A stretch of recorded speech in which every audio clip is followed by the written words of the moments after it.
Abang, saya minat sangat dengan 3D animasi dan nak jadi macam abang. Tapi adik ni risau dengan ancaman AI dan ekonomi nanti. So, valid tak dia punya kerisauan tu?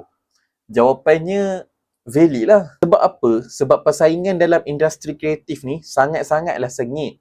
Kalau orang ni sejenis yang macam study baru 2 jam software-software 3D animasi tu, lepas tu dah nak tutup, pening kepala dan nak tangguh belajar esok pula, memang awal-awal lagi korang dah kalah.